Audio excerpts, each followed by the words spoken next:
right, we welcome back Alabama Senator Katie Britt. Senator Britt, thank you, ma'am. You know, Cromwell said it. I'm not saying Cromwell was a good guy, but he did say, in the name of God, go. That's my mantra with Joe Biden. And one reason is, I don't know who else he's going to pardon now. His brothers, his in-laws. And I know you've been very hostile to this story. What you think? Yeah, and also let's make sure you add in their blanket pardon. First off, This is just yet another broken promise by Joe Biden. He promised the American people he was going to govern as a moderate. We saw him govern and let the far left write his agenda. He promised the American people he was going to, quote, make sure we were in a position of strength. We have never been weaker and more vulnerable than we are under his leadership. So yet again, he tells the American people one thing and then does another. This is why we need President Donald Trump back in the White House.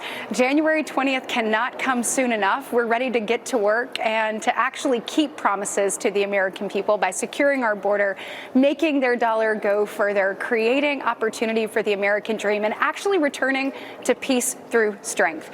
I believe when President Trump walks back in that Oval Office, and we've already seen it occur from November 5th on, world leaders respect him and they know he means business, and he's going to make sure that Americans have opportunities to thrive. Senator Britt, speaking of peace through strength, are you backing Pete Hegseth for Defense Secretary? I am looking forward to meeting with Pete. Look, President Trump had a mandate on November 5th.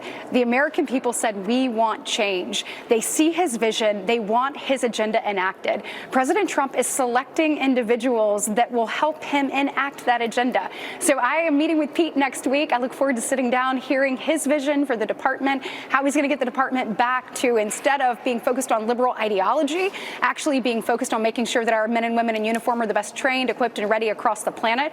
And I am excited about being able to move forward and get the Defense Department back on track. But you haven't made up your mind yet.